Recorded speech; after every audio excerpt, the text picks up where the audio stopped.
बच्चा जिसने 13 साल की उम्र में advance trigonometry of SN Loney की किताब को पूरी तरह से मास्टर कर लिया और 16 साल की उम्र में 5000 थ्योरम से बनी गियोर कार की यह बुक जो प्योर एंड अप्लाइड मैथमेटिक्स की किताब है पूरी तरह से सोल्व कर ली।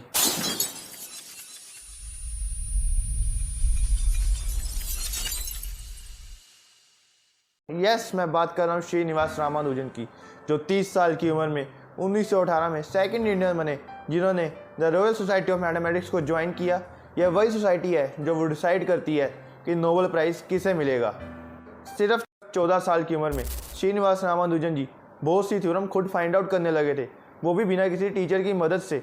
जो बुक उन्होंने 16 साल की उम्र में सोल्व की थी, वो ग्रेजुएशन लेवल पास बच्चे को भी सोल्व करने में दिक्कत आती थी। और फिर इन किताबों की ज्ञान की मदद से प्रोबेबिलिटी, स्टैटिस्टिक्स, नंबर थ्योरी और डाटा एनालिसिस की जान, यूलर मैक्रोनी कांस्टेंट की वैल्यू 15 डेसिमल तक पता कर ली थी, जिससे बाय द वे साइंटिस्ट अब किसी भी चीज़ की वैल्यू मोर एक्यूरेटली पता कर सकते हैं। अब ये कमाल उनकी उम्र के बच्चों को तो छोड़ो, बल्कि द इंडियन मैथमेटिकल सोसाइटी के फाउंडर वी रामास्वामी अय्यर के लिए भी बहुत बड़ी बात थी। लेकिन कहते हैं ना, किसी भी चीज़ की आदत हद से ज़्यादा हो तो उसका नुकसान ही होता है, चाहे वो अच्छी चीज़ ही क्यों ना हो। रामानुजन की मैथ्स को लेकर इतनी ऑब्सेशन थी कि वो हर वक्त मैथ्स की थ्योरम को ही सोल्व करने में लगे रहते थे और कई बार तो वो खाना खाना भी भूल जाते थे। नतीजा, वो सभी सब्जेक्ट में फ़ेल हो गए सिवाय मैथ। अफसोस, इतने बड़े मैथमेटिशियन को कॉलेज की डिग्री ही प्राप्त नहीं हुई और जो हायर एजुकेशन के लिए उन्हें स्कॉलरशिप चाहिए थी वो भी उन्हें नहीं मिली। और कहते हैं ना, डिग्री नहीं तो जॉब नहीं, जॉब नहीं तो पैसे नहीं, पैसे नहीं तो घर का खर्च कैसे चलेगा। अपने फादर के बाद रामानुजन ही घर का खर्च चलाने वाले व्यक्ति थे, लेकिन क्या वो मैथ उनकी असल ज़िंदगी में काम आ रहा था? नौकरी के लिए उन्हें ग्रेजुएशन की एक डिग्री चाहिए थी, लेकिन डिग्री के लिए उन्हें सभी सब्जेक्ट में पास होना था जिनमें वो अच्छे नहीं थे। अब ऐसी सिचुएशन में रामानुजन के पास सिर्फ दो ही ऑप्शन थे, या तो उन्हें ऐसे कोई व्यक्ति मिले जो उन्हें स्पॉन्सर कर सके और उनकी मैथ्स की काबिलियत को समझ सके, नहीं तो उन्हें मजबूरन एक ऐसी जॉब करनी पड़ेगी जिसमें उन्हें मैथ को प्रायोरिटी कम देनी पड़ेगी एज़ कम्पेयर टू जैसी वो प्रायोरिटी पहले देते थे। ऑब्वियसली इस राज्य में वो रह रहे थे, उस राज्य में उनको कोई फंड देने वाला नहीं था। मजबूरन घर के हालातों को देखकर उनको एक क्लर्क की जॉब करनी पड़ी।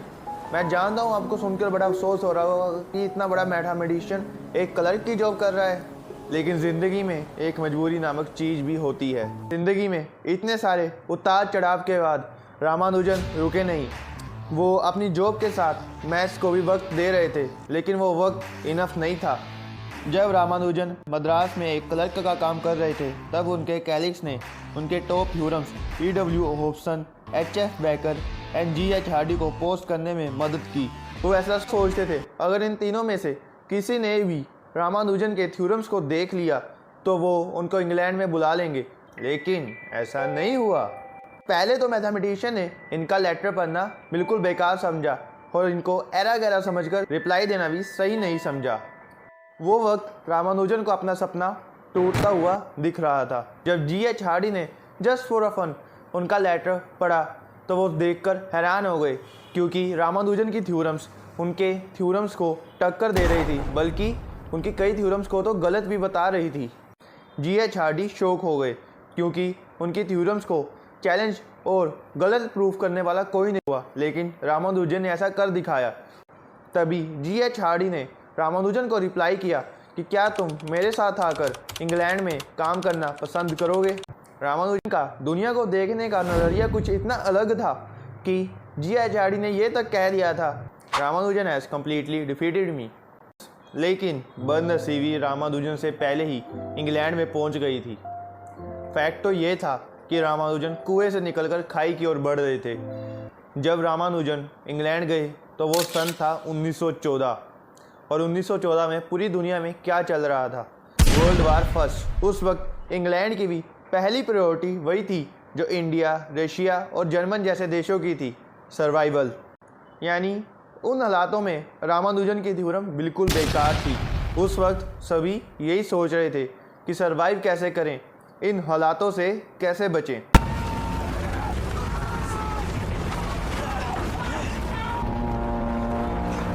रामानुजन ने छोटी उम्र में कुछ इस तरह मैथ को मास्टर कर लिया था, वो थ्योरम्स के बहुत से स्टेप्स ऑटोमेटिकली स्किप कर दिया करते थे और अब ऐसे बिना स्टेप्स वाले थ्योरम्स को रिकॉल करने में उस क्रिटिकल घड़ी में ब्रिटिश मैथमेटिशियन ज़्यादा दिमाग नहीं लगाना चाहते थे। सभी के चक्कर में रामानुजन वक्त की मार में ही खो गए और उनके बहुत सी थ्योरम्स मिस्ट्री बनकर ही रह गई। अब मैं आपको एक और इंटरेस्टिंग बात बताने जा रहा हूँ। साइंस की फेमस स्ट्रिंग थ्योरी जो डेविड ग्रोस के द्वारा इन्वेंट की गई, उन्होंने ये खुद कहा था, अगर रामानुजन इसमें यूज़ होने वाली इक्वेशन को फाइंड आउट ही ना करते तो आज स्ट्रिंग थ्योरी हमारे बीच ना होती। मतलब कि स्ट्रिंग थ्योरी में यूज़ होने वाली इक्वेशन रामानुजन ने 90 साल पहले ही इन्वेंट कर ली थी, which is known as Ramanujan number 1729। अब हम साल 1920 में चलते हैं, जब रामानुजन अपने ज़िंदगी के आखिरी पल गिन रहे थे।